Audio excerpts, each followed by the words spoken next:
This episode is sponsored by Oliver Co. Oliver Co. is a vegan, B Corp accessories brand made from biomaterials like apple waste with circularity at their core. Discover their premium leather-free wallets and accessories now at olivercompanylondon.com. They also ship internationally. Pura wipes and diapers are good for babies and the planet.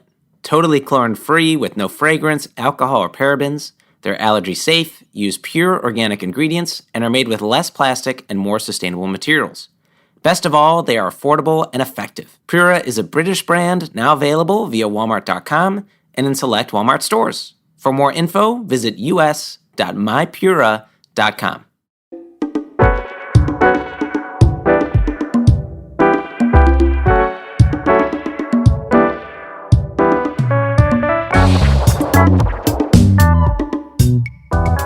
All right, Definers, it is that time of year again. We've got some wood fires burning.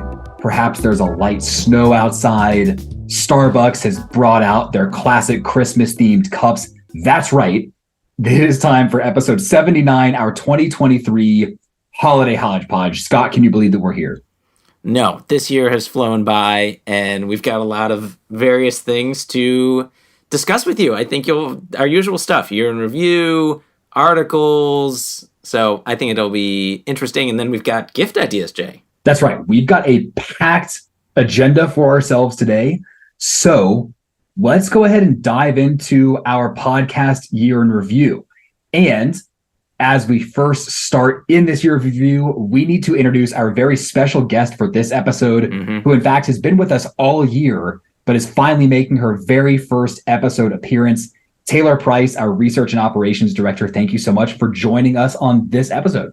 Yeah. Hi, Scott. Hi, Jay. Thanks for having me. It's good to be on this side of the podcast for the first time. She's got the podcast voice, Jay. She's got it. She's always had it. And so, Definers, if you recall last year around this time, we were actually soliciting applications for the role that Taylor now holds.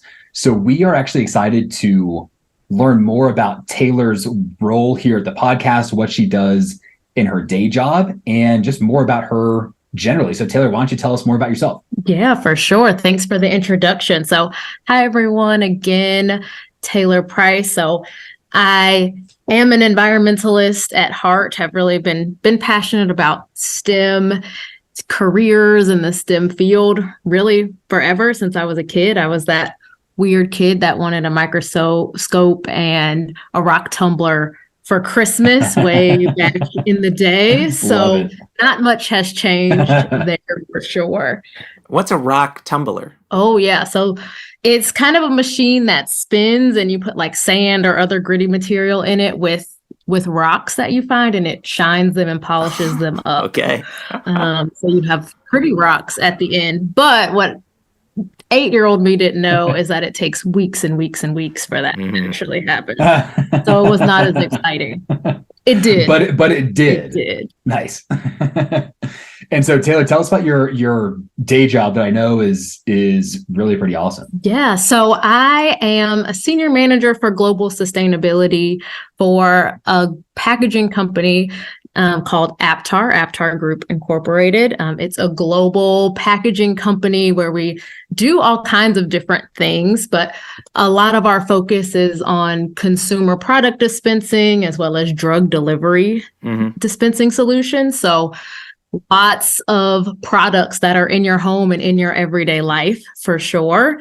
And there I am on our global sustainability team where I really work on all of the sustainability things that you can name, but a lot of my main focus is on our sustainability communications and reporting. So lots of working internally about what we're doing, how are we telling that story out to the public, to our customers, to our investors, and then bringing really good ideas from the outside into our company of how can we do better for the planet and do better for people. So it's really kind of a traditional sustainability role in a company, but it's a lot of fun. And I've been there for 6 years. So really have learned and grown inside the company and am excited to kind of continue working there. Love it. What would you say is the best idea you brought in from the outside this year? Yeah, that's a really good question. I'd say one thing that we've really been focused on this year, especially, has been our supplier diversity program. So looking, at our supply chain now, which, for a company that's a $4 billion company, there's a lot of folks in the supply chain. And so really looking, how can we make sure that we're looking at more diverse suppliers, whether they're women-owned businesses or minority-owned businesses or veteran-owned businesses, small businesses, and how do we make sure we have goals and targets around that? So it's not just something that we're doing as a one-off, but something that we're tracking and monitoring. So have been working really closely with our purchasing organization to get that program off the ground this year. So excited about that. And you went to the Duke grad program, right? Where we have several sustainably defined alumni have come from. Yes.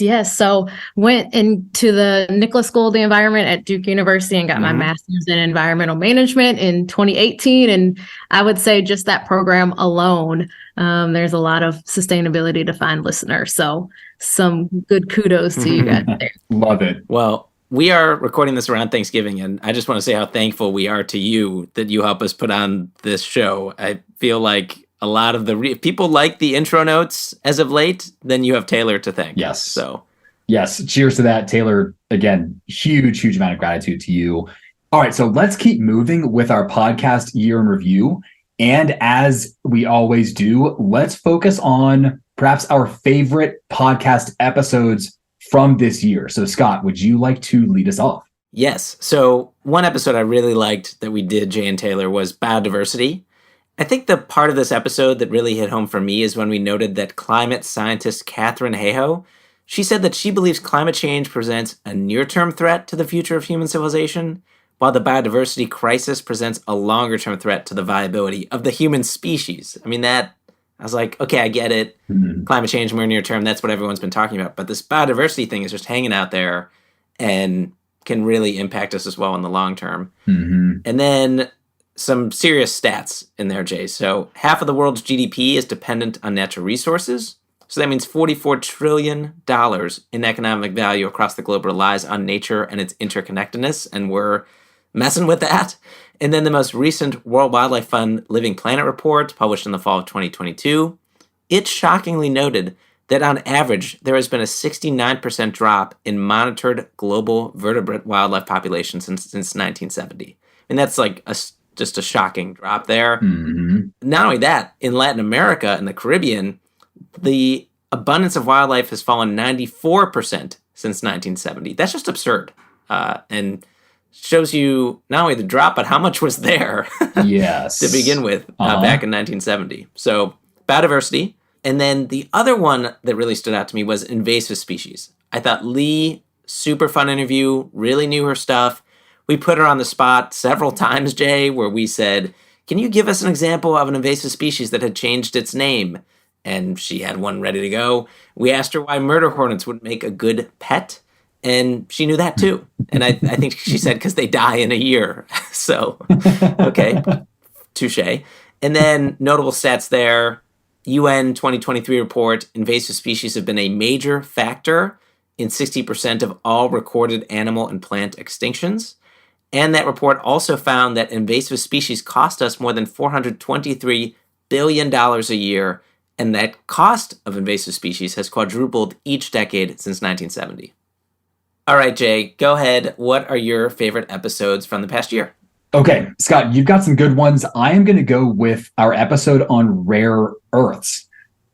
I just happen to love this one because it's not hard to look around and realize how much of our daily lives rely on rare earths. And I think one of the most, I guess, indicative stats of how important not only these rare earth elements are, but will continue to be, is that, given the fact that many scientists note that decarbonization and electrification cannot happen without these rare earth elements, okay, we have that. Consider that an offshore wind plant requires 9 times more mineral resources than a gas-fired plant. So if we're serious about electrification, we're going to need a lot more of these rare earth minerals. And of course, I went into this episode, as I would imagine a lot of definers did, thinking, okay, well, exactly how rare are these rare earths. And I got a little kick out of the fact that they're really not that rare. Yeah. In fact, one of the elements, which we noted, cerium, is actually the 25th most abundant element of the 78 most common elements within the Earth's crust. So that was actually a little surprising. And in fact, a few of these elements are actually more common than gold. Okay, so maybe they're not super, super rare, but I think what I'm happy we also spotlighted in that episode, again, to Taylor's credit here, is the fact that 2022 research showed that while these minerals may be somewhat abundant across the world, China produces 70% of these minerals and controls the majority of the supply chain. And another crazy stat on top of that, in recent years, China has come to control 91% of refining activity, 87% of oxide separation, and 94% of magnet production. So, okay, these things aren't so rare, but the production and refining of these elements themselves is heavily concentrated in China. So I think as we look to bolster our production of rare earths, we have a lot of catching up to do. Right. I also loved Scott from Novion Magnetics, how much he loved the periodic table. Yes. Absolutely. We're sensing a theme of really strong guests here. Mm-hmm. And speaking of, Taylor, if you had to pick your favorite episode from the year, what would it be? Yeah, so I think I've been thinking a lot about supply chains this year. And so I definitely would pick our episode on human rights in supply chains. It's such an important topic. Mm-hmm. So I'm really glad that we were able to cover that one this year. It might have been one of the longest episodes in sustainability defined history. I think it was almost 2 hours, but let's beat it with this one. Yes. There was so much good information, great interviews. And in that episode, we actually had 2 awesome guests who work so closely with the topic. So lots of knowledge shared in that one.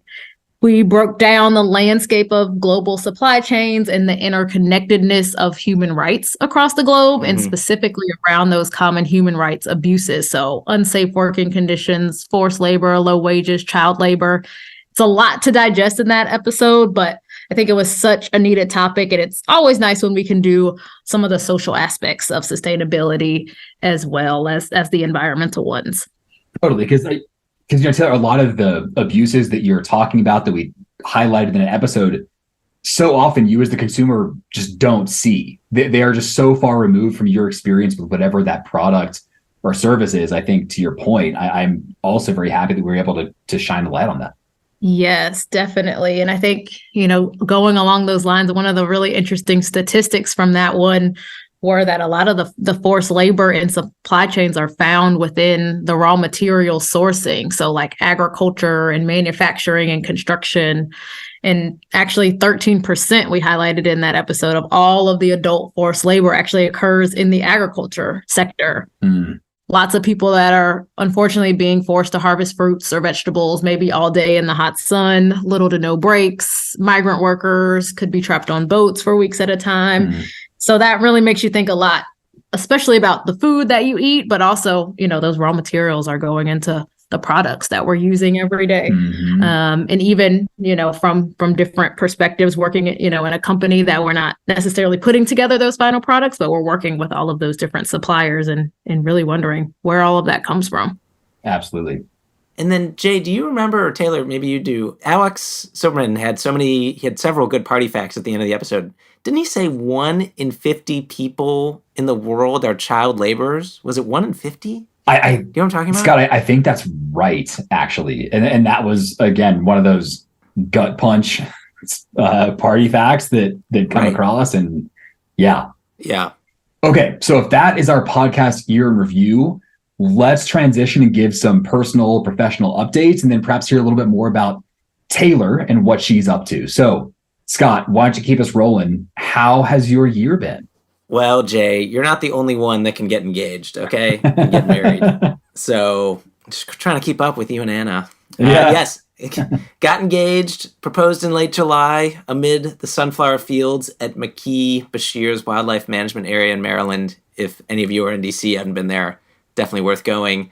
And I am just beyond excited to marry my best friend, someone who lights up my Oh. life. And we're just getting all the vendors together now. We're going to get married next in August. So probably won't be too much podcast activity around then, like we took a break when Jay was getting married. But yeah, the caterer tasting it was unbelievable. It was so good. Like some of the best food I've ever had. No kidding. Jay, did you have that?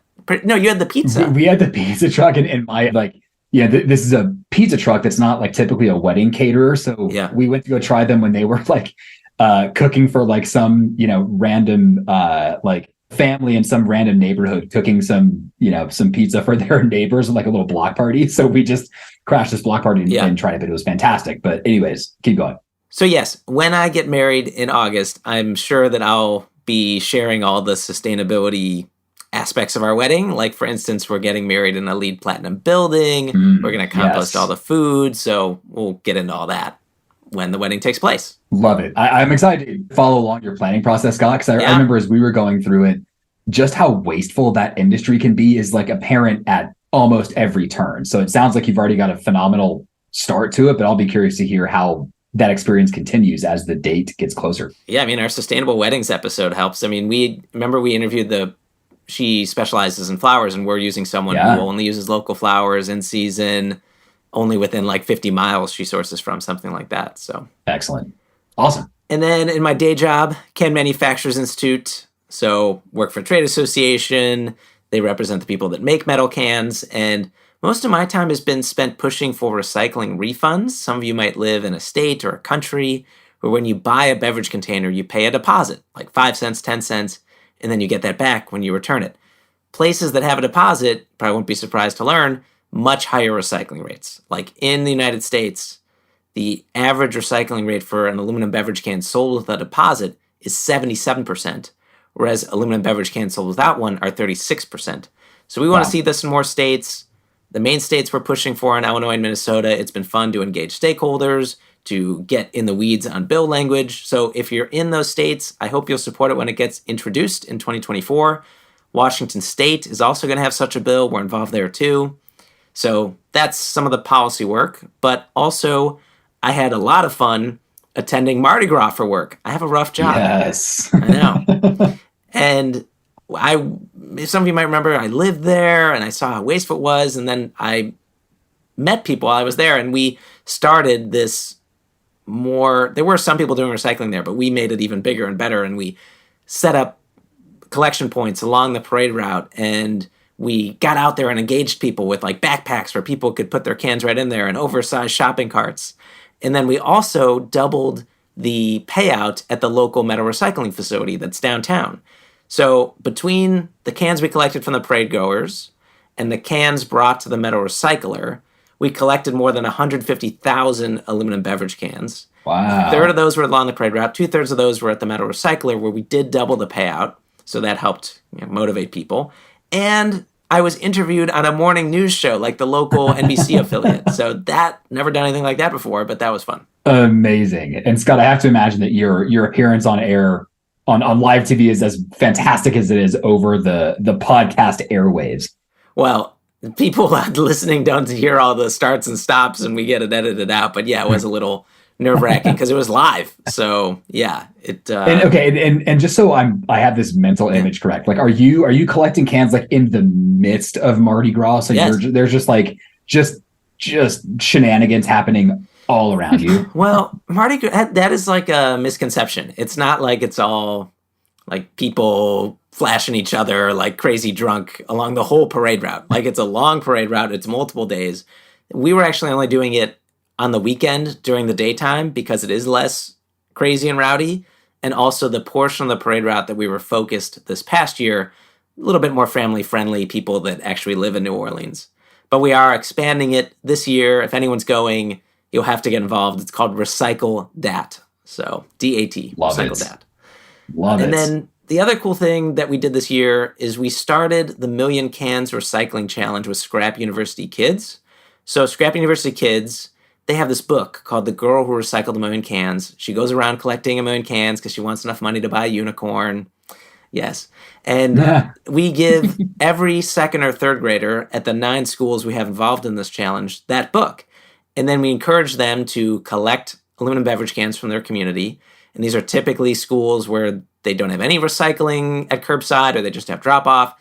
And they are competing against each other. And we have some financial incentives going on. So it's going really well. This is the pilot year. But just to give you an example of how these students are already embracing this, there's a school in Alabama where they came up with this aluminum for aluminum effort, where they want to take the money that they're generating from collecting all these aluminum beverage cans and hopefully winning some of these financial incentives I mentioned, and then purchasing new aluminum bleachers to replace old, unusable wooden bleachers that have been there since the school started like decades ago. So I just think it's great that these kids have just embraced it, and hopefully it means we've got decades of these kids as they grow older also being good environmental stewards. So there's a lot going on with other presentations, research, other initiatives. But yeah, I hope the listeners find that of interest with Mardi Gras, recycling refunds, and our Million Cans Recycling Challenge. Excellent. All right, Jay, that's enough for me. What do you got? Give us some stuff. Okay, so we'll start on the personal front. Now that I've got weddings in mind, Scott, Anne and I celebrated our first anniversary this year. That was very special. We took a weekend trip up to a town up in the mountains here called Buena Vista, had a fantastic time. Also over the year, we took two really, really awesome trips. The first was earlier in May. We went over to Italy. And there, if anyone out there is familiar with a town called Matera, I was especially blown away by this town. It was this Italian town that kind of got completely bypassed by a lot of technological progress over the centuries, such so that it kind of fell completely into disrepair. Well, on the other side of this cliff from this town were all of these literally Paleolithic caves in which, people lived inside, I don't know, hundreds of thousands of years ago. These caves are just open. So we drove into Matera and could walk through these literally prehistoric caves that have these, some of them have incredible like frescoes that are still on them. You can kind of walk right through. It was a fascinating experience. So if listeners are interested in kind of archaeological history, definitely check out Matera, Matera. Is anyone protecting them, or you just, did you have to pay anybody? You just show up? No, literally open. There are some that have the frescoes painted on that have some protection around those, but you can walk into these caves that you can tell were used for like ceremonies or religious purposes because they've got, benches and altars carved into them. Yeah. And it is just absolutely fantastic to like walk in that space and think, oh my gosh, people have been in this space for hundreds of thousands, if not millions of years. Just wild. And then just lastly, was it out of the way, or for those planning maybe a trip to Italy, like is it near any of the typical spots? Great question. So we stopped there. We were in the Amalfi Coast stopped in Matera on our way. We went to a region called Puglia, which was just fantastic. Again, kind of like north and east side of the boot, but a fantastic trip. And then quickly, Anna and I also took a trip to Peru. We visited Machu Picchu and a bunch of sacred towns in what's called the Sacred Valley around Machu Picchu. They're just amazing, amazing ruins. And what I think blew me away most about these ruins that the Incans built is that they would literally move monoliths, just enormous rocks, probably the size of like, a bathroom or like a huge walk-in closet, into these architectural forms.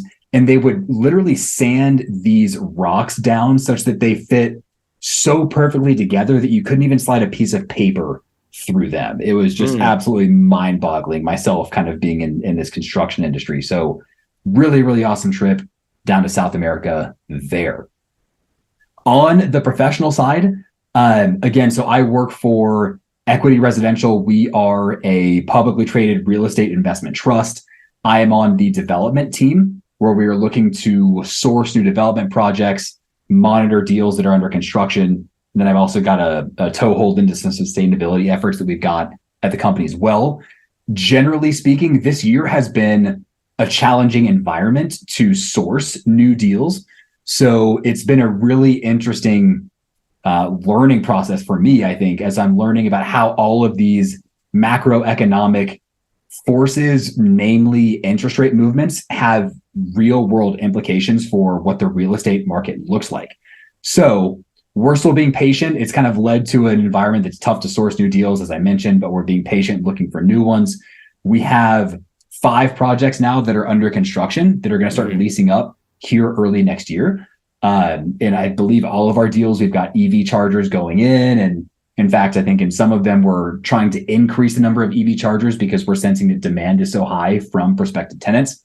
That's really cool. Are they like Tesla ones, or are they? These are just kind of your average, kind of like Electrify America type chargers. And then finally, on the sustainability side, I'm helping the sustainability team within EQR develop a set of sustainability design guidelines for company-wide projects, from new ground-up developments to building renovations. So the goal of that initiative is to give project teams a guide across items like energy use, looking at things like building envelope, electrification, or limiting new gas-fired equipment. And what's building envelope, Jay? Sure. So your building envelope is basically how well the outside of your building keeps regulated the internal temperatures and kind of ventilation from the outside. So for example, if you've got a poor building envelope and it's super cold outside, your heat will just leak right through the building and you'll have a very inefficient system as a result. So we're looking at things like energy use, water use with things like low flow fixtures and specific irrigation strategies.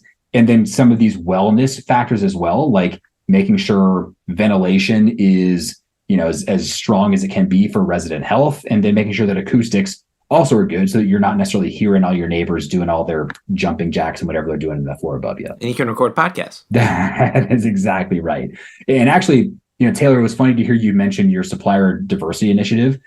Some folks at EQR have been doing the exact same thing. So it's funny to hear that was maybe a theme across both of our companies this year. Yes, definitely a hot topic. Excellent. And so Taylor, why don't you keep us going? How has your year been professionally and personally? Yeah. So as we mentioned, I really kicked off this year starting to work with you guys on the sustainability defined team. And it's been a lot of fun. So all of the different episodes that have come out this year have played some kind of role in those, whether it's researching those topics, working, to identify our expert guests, social media. Yeah, great questions for them, social media, uploading podcasts, and all of that good stuff. So it's been a new thing to add to my list this year, but I think it's really deepened kind of my knowledge of what goes in behind the scenes of a podcast. I'm a podcast listener, avid listener, but it's always interesting to know what goes on behind the scenes and work with some cool people in the process too. Well, again, plug for our huge appreciation for you, Taylor, and it's just been so awesome to have you on. Mm-hmm. Yeah. And at Aptar, really continue to do some great work there. I mentioned that supplier diversity program, kicking that off. Also worked with suppliers a lot to increase the engagement on sustainability. So even if you're not necessarily a diverse supplier, how can we engage with you on sustainability? And so we wrote and released a supplier playbook for all of our suppliers so that they know kind of the expectations that Aptar has for them around sustainability, what's really important to us in sustainability, emissions, our key materials. We want them to report to EcoVadis, which is a platform, where companies can report on all of their different sustainability reporting. So really working to get that engagement throughout that whole supply chain. And I think one of the things we're seeing in sustainability is that companies are taking it from just looking internal to their own operations, but looking at that whole value chain there. And I think that's so important. Is the playbook public? It is. It is on aptar.com. We have a suppliers page and it's on that. Cool. So definitely take a look. Awesome. Yeah. And in addition to that, really, as I mentioned, the reporting and the communication is a big part of my role on the podcast, but also at Aptar. So diving super deeply into reporting trends and changes, especially the ones that are coming out of Europe so that we can be prepared for those. So if you haven't heard, there's some legislation called the CSRD, or the Corporate Sustainability Reporting Directive, that's coming out of the EU that could potentially require companies to report on all of their corporate activities, environment, and social. And it requires an audit on all of that reported information. So there's a lot of stuff that's going on behind that framework and wanting to make sure that our company, is prepared for that legislation, because it's for companies that have a big footprint in the European Union. So while we're headquartered and publicly traded here in North America, we have a really big footprint in Europe as well. And so that legislation would apply to us. So really wanting to make sure we understand what's going on behind the scenes in that. And I think we're well prepared to do that. But, you always want to make sure you're following up on all of the legal things. Totally. And Taylor, have you been looking at the green claims legislation too out of Europe that's really honing in on, are these claims above board? Are they supported? Mm-hmm. Yeah, so that's something we're looking at too with our claims in the metal can industry. Yes. And so a lot of the products at Aptar are in the plastic space. So I'm sure, as you can imagine, similar challenges around recyclability and recycled content in those products and all of that. So lots of language in making sure that we understand kind of the legal implications of what we're saying and making sure we're putting the best information out there for sure. Mm-hmm. And additionally, I know a lot of sustainability folks in the corporate sustainability space are really looking at SEC regulations and if that's going to pass or not pass about mandatory climate disclosures for companies here in the United States. So more to come there. Nothing has officially happened there, but lots of looking at the landscape out there of legislation for me.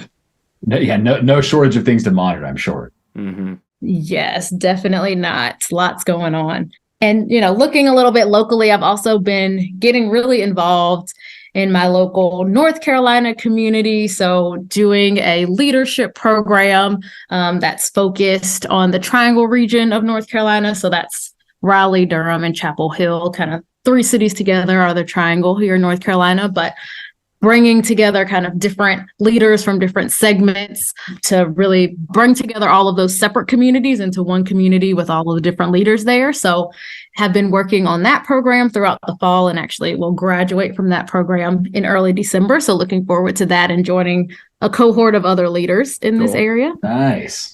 And then I was also very recently appointed by the city council in Durham to our city county environmental affairs board. Oh. And so really looking forward to engaging with that group. But the main mission is to collaborate with our community members, our businesses, and different organizations to provide guidance to our elected officials and the staff on all the different actions and policies that they're doing to create a more sustainable and safe environment for our residents here in the city of Durham, but also preserving natural ecosystems and resources. So kind of being that liaison between the community and our elected officials. And there's some great work going on there. Congratulations. I only attended one meeting so far, so a lot more to come in the next few years. And for our definers that might be interested in a similar position, like, how did you make this happen? Yeah, so it's so interesting. I think there's a lot of cities that have these different community boards out there, and Durham, North Carolina is one of them, where they have kind of 15 or 20 different boards and commissions where citizens can just apply to join and be a part of these different task force if they're of interest to them. Yeah. And so one was around environmental affairs, was interested in that. There was a few kind of professional colleagues and peers that I knew who had been a part of that organization in the past. So had it on my radar.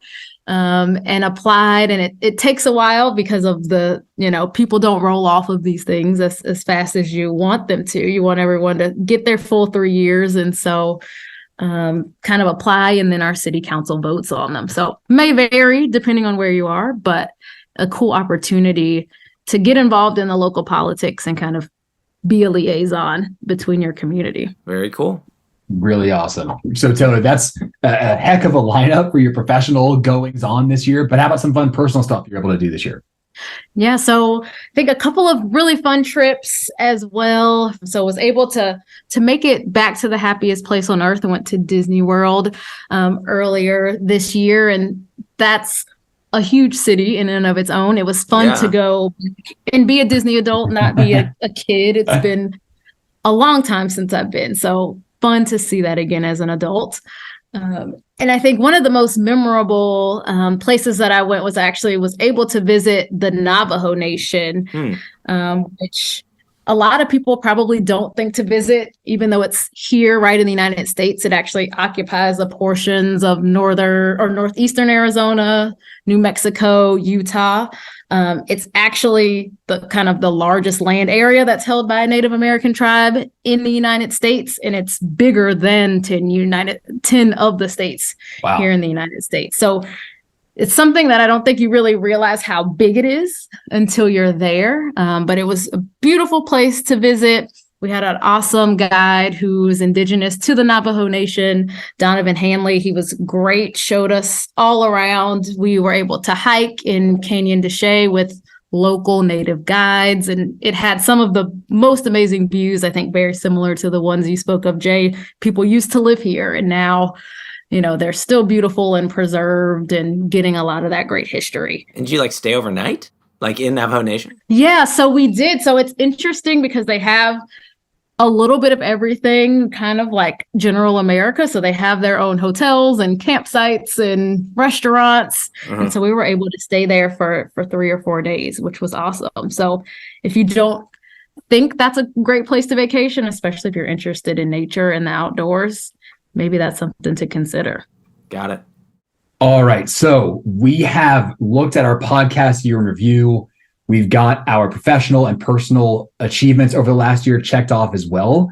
Now, in line with all of our previous Hodgepodge episodes, let's dissect some of our favorite articles of the year pertaining to sustainability. So Scott, you're up. Have a rip. Okay. So first, the email newsletter, The Hustle. I don't know if you all are subscribing to this, but it's a daily newsletter, business articles. It's interesting, as well as they've got some sustainability stuff. And they had a nice entry in the middle of the year on air conditioners. So AC accounts for about 4% of worldwide greenhouse gas emissions across energy use, refrigerant leakage, manufacturing, transportation. So there's a lot of things that play into that overall greenhouse gas footprint. And there were about 2 billion, with a B, air conditioners in use globally in 2020. And the International Energy Agency estimates that there will be nearly 6 billion in use by 2050, so 3x. And the article discusses startups with new AC units that are much more efficient, as well as steps we can take to reduce the impact of our AC units, like use ceiling fans if you have them instead, and make sure your blinds or shades are closed during the hottest parts of the day so you don't have to run the AC as much. So I thought that was interesting mainly because of how many AC units are out there and how many we expect, and then you've got these startups trying to reduce the impact of the AC units that are going to come in. And then the other thing I want to highlight is that Earth Justice published a blog post in May that was titled, "We sued the EPA to restrict water pollution from slaughterhouses, and we won." And they talk about, in the article, about more than 9 billion, with a B again, animals, over 17,000 per minute, are killed in slaughterhouses in the U.S. each year. And these slaughterhouses, they have byproducts like fat, bone, blood, and feathers that are sent to animal rendering facilities to be turned into other products like tallow and animal meal. And both slaughterhouses and these rendering facilities, they require near constant flows of water, and the discharge of this large amount of water with pollutants like nitrogen and phosphorus, that can harm water quality. Federal regulations restricting this pollution are out of date or non-existent. But that will change thanks due to an agreement out of this litigation brought by a justice. The new regulations will be proposed by December 2023, so this month that we're releasing this episode, and then finalized by August 2025.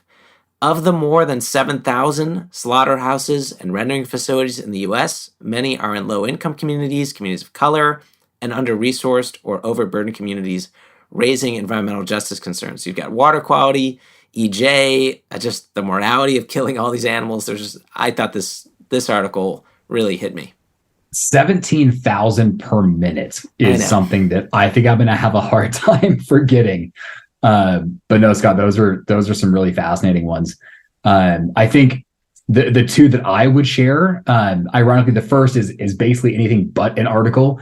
It's actually a book called The Power Broker, which is a Pulitzer Prize winning biography of a man named Robert Moses, who was a famous urban planning figure in New York into the mid 1900s. The book itself is over 1,300 pages. I listened to this one on audiobook. It lasted 66 hours, and that was on 1.5 speed. Goodness. So it was nothing a long is that good for 66 hours. Was it really worth it? 66 hours. You know what, Scott? I dare say it was. Okay. The book is this fascinating story about this guy named Robert Moses, who again was this figure in urban planning who had a huge and certainly outsized impact on the way we design cities.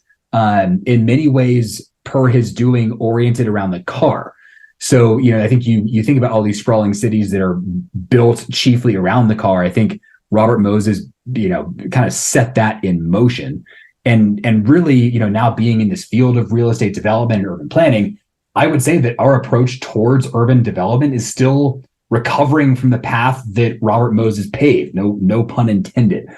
So, for example, just pointing to that recovery, the city of Austin just recently voted to eliminate minimum parking requirements across all property types for new development. And I'll say that for those perhaps outside of real estate and real estate development, the requirements for developers to build parking is often a huge hamstring on how well a deal might be able to perform. And it oftentimes renders certain projects infeasible because so much parking has to be built. And not only does it have that impact on a project financially, but it also then just compounds the issue of how many cars our cities need to host for people to be able to live there comfortably. Well, we're just starting now to see that dynamic change with Austin being one of the first cities to eliminate minimum parking requirements for new developments. But it's something that I'm going to be following very closely to see if other cities follow suit. Similarly, staying in this world of the built environment, the city of Denver commissioned a study by Gensler to determine the best office building candidates in the city that could potentially get converted into residential space. So again, for those outside of real estate, this is one of the trendiest topics this year around real estate and sustainability, especially now with return to work rates from COVID being dramatically lower than where they were pre-COVID. So you have a lot of office buildings out there that are sitting vacant.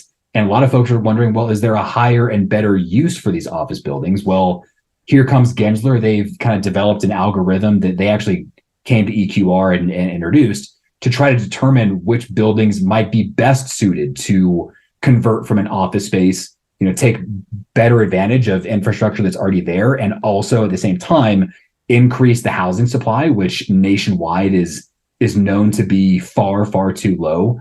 Very interesting topic for those involved.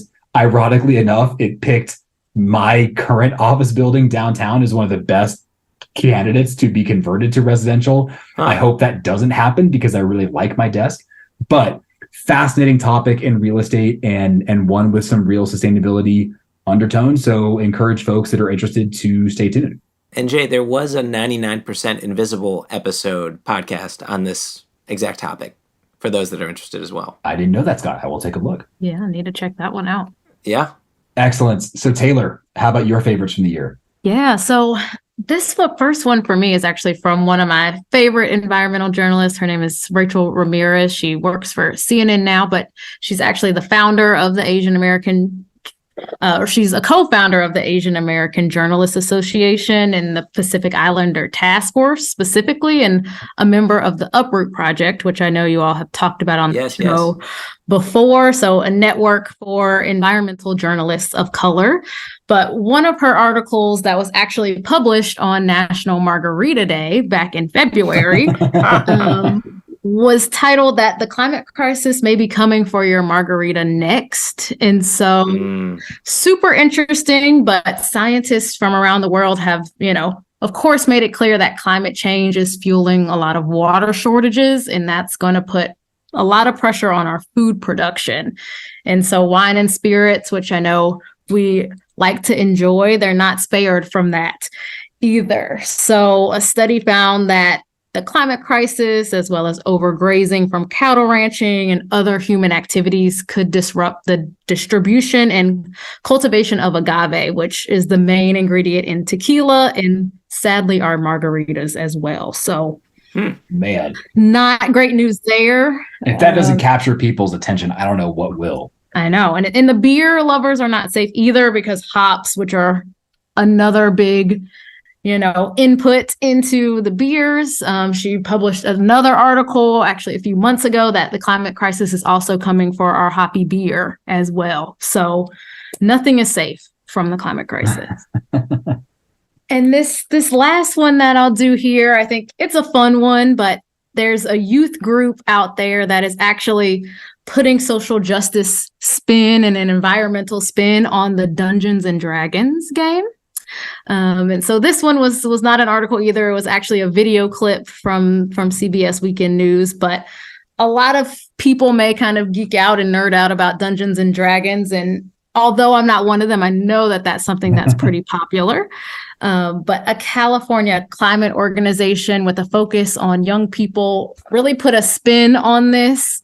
There's 10 different role-playing adventures, but the players will tackle social and environmental issues rather than those fictional monsters. So that group is called the Mycelium Youth Network.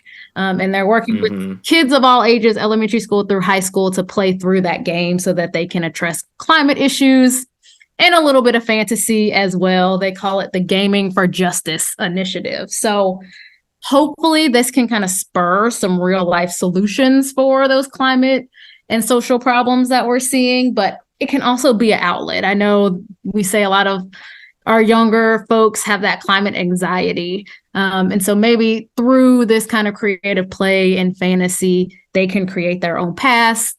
They can design the world they want to live in and be the hero in their own story. So I think that's super cool. They had a Kickstarter campaign. It actually ended in September, but there's some other ways to support the students through that work. But I think a fun way that we're getting our youth involved in the environment and hopefully coming up with some solutions along the way. Absolutely. I love that, Taylor. The Mycelium Youth Network. I see what they did there. Yes. Okay, well, I think people want us to get to the gifts already. We should go there. But before we do, listeners note that we were not paid to mention any of these gifts. We just Googled around, found some that looked interesting, and then put them in the show. And for those where we did get the product, we have noted that. That's right, Definers. Every year we come at you with our favorite sustainable gift ideas. We'll run through some of our top choices here for you now. Actually, Jay, before we go over our sustainable gift ideas and our holiday gift giveaway, let's hear from our sponsors.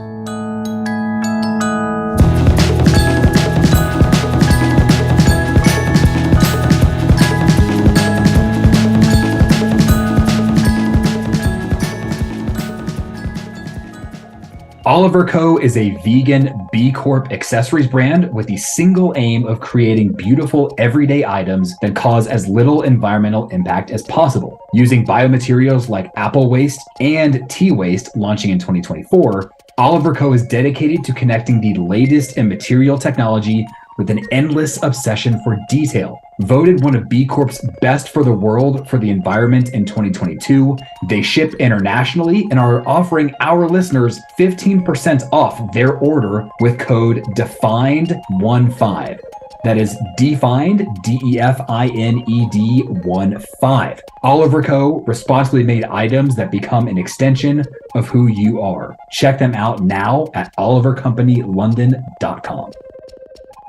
Hi Definers, Michael Breen here, Scott's brother. I have 2 girls under the age of 3, so we go through a lot of diapers. It was comforting to know when I recently used Pura's diapers that they are allergy safe, use pure organic ingredients, and are made with less plastic and more sustainable materials. They're also totally chlorine free with no fragrance, alcohol, or parabens. I'm glad Pura's made these kind of diapers affordable and effective. Thank you, brother. For more information, go to us.mypura.com, and to buy Pura diapers and wipes, go to walmart.com. Okay, so first up, we have conscious steps. These are consciously created theme socks for adults and kids, adult sweatshirts, and candles for a better world. Choose from a multitude of varied and equally worthy causes to support. We are sure that you will find one or more that resonate you. A few examples of the over $1.1 million already donated to its nonprofit partners are protecting our national parks, providing books for kids, and protecting trees. Conscious Steps is committed to fair trade working conditions and sustainability in its manufacturing, sourcing, and processes. A great gift for the kids and adults on your list is a box set of 3 socks that are themed to protect animals, oceans, and support space exploration, just to name a few. Sets for kids are $29.95, and individual kids socks start at $9.95. Adult box sets are $39.95, and individual pairs for those grown-ups start at $12.99. Awesome. That was a good one, Jay. I'll definitely look into that one. Another one here, that's something that I can actually personally attest to, is the makeup eraser. And so this is something that's perfect for all of us out there who wear makeup, or we know a makeup lover in our lives. We know that those makeup wipes can be super convenient, but that's something that you're using only one time and throwing away. So the original makeup eraser is an easy swap for those makeup wipes. So every makeup eraser replaces about 3,600 disposable makeup wipes. So you're getting a lot of good uses out of this one. But the cloth really acts as a suction for makeup and dirt and is activated while using water. So something that you can use nightly to clean your face, remove your makeup. Once you're done with it, you can throw it in the washing machine and repeat over and over and over. So there's lots of really fun colors, can be a really awesome alternative to wipes and all of those other different makeup products out there. So you can find this product everywhere. Looks like it's on Amazon. If you're on the makeup eraser site, there's all types of fun colors and themes and lots of different price ranges. So you can find some for as cheap as $10 all the way with all the different sets and all different colors for $30. So some great gifts and something that someone can use all year round. All right, I'm not going to talk very loudly because I think Shannon might be listening in the other room. I'm definitely getting this for her. She uses so many makeup wipes. I love it. It's a good one for sure. Jay, you think Anna would want this? Yes, but she's downstairs so I can speak at a normal volume. Okay. Okay, back to normal voice. So my next one is the rechargeable headlamp. So this is called the BioLite Headlamp 330. That's very like official sounding name. Like, I don't know why maybe it's like 330 lumens. I don't know. That'd be very bright. Anyway, the runners or hikers on your list might like this. This could be good, like if whoever you're buying this gift for does nighttime running. I know I sometimes run with my headlamp. And it's designed for comfort, moisture wicking headband. So again, good for running. And it doesn't have any batteries. That's kind of the main reason we're mentioning it. It's rechargeable with a micro USB, can last up to 40 hours on one charge. I don't know about you guys, but I've had a couple instances now where there's a headlamp I forgot about. I open it up and the batteries are, they're so old, they're starting to break down. Oh, they like corrode a little bit? Yes, corrode. Yeah. Thank you. Oh, and that's like not safe. Yeah. But I forget about them because it's just the headlamps. They sit in a tub or whatever sometimes, like if they're not the main one you use. So I'm going to look into this for sure. It's at REI, $44, other styles, $34.95. Love it. Okay, so let's say you're maybe done with your run and you want to come back for a little glass of wine. We've got wine bottle glasses and other recycled drinkware from a company called Wine Punts, Punts. This company makes glassware, canister sets, vases, and candles from recycled wine glasses. These products give new life to bottles that may end up in landfill if they're not recycled, and they're locally sourced near the White Punts workshop in Colorado Springs, Colorado, just down the road from me. These make for a great statement piece in your kitchen and help reduce glass from being wasted. And on top of that, while these can be purchased, if you're feeling ambitious, these can actually be made with a few tools. We link to how you can do that in our episode notes here on the Hodge-Podge. Very cool way to potentially repurpose some of the glass in your own home. Prices for products from Wine Punts range from $14 to $40, depending on what you're looking for. So cheers to that. Perfect. And maybe after you finish that wine, Maybe you'll come into your kitchen and you'll start cooking.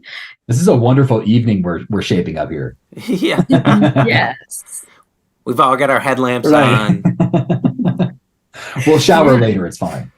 Yes. No time for that. Got to start cooking. We're super hungry. This one could be perfect for maybe your friend that collects all of those different eggshells and veggie scraps. A lot of times they maybe just put it in a random bag. That doesn't look so great in your kitchen. So maybe the NorPro ceramic floral compost keeper. So this is a pretty, really visually appealing way to keep your compost in your kitchen, stores all of that leftover food, and it actually has a filter that will prevent odor. And so that filter will even last up to 6 months before will need to change it out. So I think this is another great alternative for someone to add a little bit more sustainability to that daily routine. It runs about $44, and you can find that on Amazon. Excellent. We've got this like rubber, I think it's rubber, and it fits within the door of the freezer. So we keep our compost in the freezer, and then I jog with it to the compost drop-off at the farmer's market. But that's another one option. So I'm all for, I think people, if they just put it in a bag, it doesn't feel good. It's kind of like the Method soap people. They make the dish soap look nice. I think it's good to have your compost bin be efficient and look nice, and then you'll be more proud to use it. Absolutely. Yes. Okay, so those are our gift ideas, but we also have our annual giveaway that we always do. So we've got a couple really cool things here, and here's how you can win one of these products. So to enter, it's pretty simple. Between when this episode is published on December 1st and midnight Pacific time, December 31st, you can enter a giveaway. Here's what you have to do. One, you have to be a follower of us on Instagram. Our handle is @sustainabilitydefined. You have to like our Holiday Hodge-Podge post on Instagram that will be posted on December 1st when we publish the episode. And then you have to tag 3 friends who you think would like the podcast in the comments of the post. So this whole thing, it's going to be on Instagram. And then in January, we'll pick someone randomly from those that followed these steps. And you can win one of these products. There will be multiple winners, so we'll tell each company the one person that won the giveaway. We'll get your mailing address. We'll get that through DMing you. So again, this goes from December 1st to December 31st. All right. Our first company participating in this year's Instagram giveaway is Oliver Co. So Oliver Co is based across the pond in London. They are an independent studio and responsible maker with the single aim of creating beautiful everyday items that cause as little environmental impact as possible. So Oliver Co is offering a wallet in the form of a slim card holder made of apple leather. So apple leather, for those folks scratching their heads, is a certified premium bio-based fabric made using apple waste from the fruit juice and compote industry. The apple byproduct comes from Bolzano in Italy, one of the world's largest apple producing regions. Due to the sheer scale, it is faced with a significant amount of waste. The leather upcycles this unused apple to create a material with considerably reduced environmental impact. I can speak to this one directly, Scott. Yeah. Oliver Co is kind enough to send me one of these slim card holders, and it feels like luxurious leather. And I mean, it fits right into my daily routine. So I am a huge fan and pumped for whoever's lucky enough to win one in the giveaway. Yeah, apple leather. Never heard of it. I haven't tasted it yet, though. I will say that. Yeah, because there's the apple leather, like the fruit snack. Right. Exactly right. That's funny. So yeah, we are giving away we're not giving away food here, just to be clear. Yes, it is in a wallet, not a snack.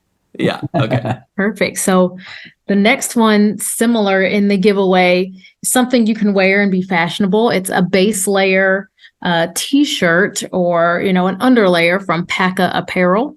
And Paca Apparel is a company that was founded in Peru with the mission to create natural, all-purpose clothing for people who love the outdoors. And all of Paca's alpaca fiber is sourced from free-roaming herds in Peru. 90% of their products are manufactured in the country, and they work with 100 local women weavers as a part of an NGO to craft those hand-woven Inca IDs that appear in all of Paca's gear. So that base layer is a really soft long sleeve. It's moisture wicking, it's odor resistant, it's flexible, and it's made from that awesome alpaca material. And in addition, that alpaca material is traceable. So each garment is made with a QR code, and you're able to see the exact coordinates from where the wool of that garment was made from in Peru. So another super cool one there. They also support local farmers, and 1% of the total sales from PACA support regenerative agriculture and alpaca families. So can be fashionable with your PACA base layer. Love it. So I can attest to this one because they sent me one and it is super soft. And I got a small, it ran a little big for those that are thinking about ordering one, but it was very soft, definitely kept me warm. Taylor, didn't you get something too? Yes, I did. So I got one of the ones with the hood on it, also super soft and comfy. Awesome. So the third thing that we're giving away, and I guess this is more a niche thing to win, but Pura diapers. So what we've got here is a husband and wife. They founded this company based in the UK when they discovered that 90% of wipes contain plastic and the majority of diapers wind up in landfill. So they come up with a plan to introduce sustainable alternatives. And important to them is that it is affordable because they launched this year at Walmart and Amazon. And they did it because they saw that approximately 1/3 of U.S. families to 47% of U.S. families can't afford diapers, which is really unfortunate. And in terms of the sustainability, they use anti-allergy organic ingredients, sustainable biodegradable materials. You're hearing in the ad for this episode that my brother got some, working very well for him and his family. So we hope to give some to some definers that can use them or want to give them the friends or family that need them. All right, and the fourth giveaway we have is a plastic-neutral iPhone case from Clicker, CLCKR, all caps. And first off, in terms of functionality, Clicker has partnered with G-Form to offer a new standard in protective cases that enhances user experience and safeguards mobile devices like never before. So that's good. We definitely want it to protect the phone. But then with the materials it uses, every Clicker phone case produced is made with GRS-certified 100% recycled and recyclable material. And then now to the main reason we think this is worthy of our sustainable gifts giveaway is it is a plastic neutral phone case. And the way they're doing this is with a partnership with Repurpose Global. And plastic neutrality means for every pound of plastic Clicker uses to make its products, it supports the removal of the same amount of plastic that would otherwise end up in the environment. So more specifically, Clicker has chosen to support Project Hera-Kal in India, which brings a holistic waste management system to over 940 villages in Kerala. Excellent. Definers, you are well equipped for all of your loved one this year.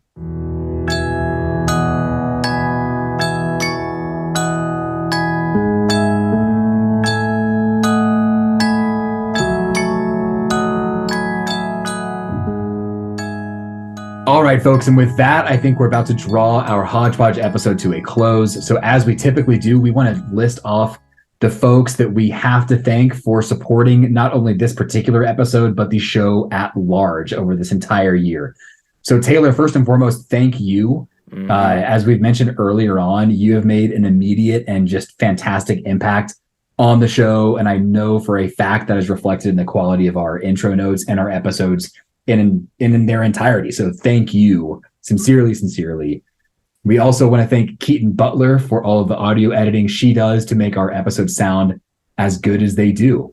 We also want to thank my mom, who definitely helps out in some key ways, particularly if you like some of the gift ideas here. And then Square Peg Round Hole and Potions we continue to use their music. We love it. We hope you like it too. And then, of course, none of this is possible without you all, our definers, our listeners. We love you. We do this for you, really. And so we hope you enjoy it. We always want to improve, cover things that you want to hear about. So don't forget to message us, be it on social media or email us, hosts, HOSTS at sustainabilitydefined.com.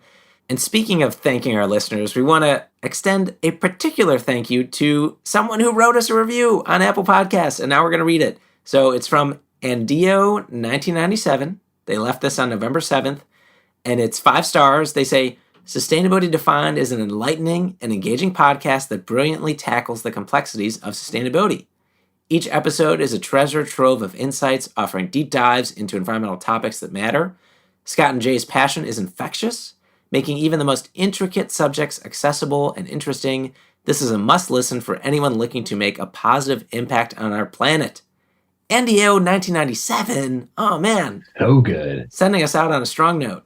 Love it. All right. I think that about does it. You all stay sustainable out there. I'm Scott Breen. I'm Taylor Price. And I'm Jay Siegel. We'll see you next time.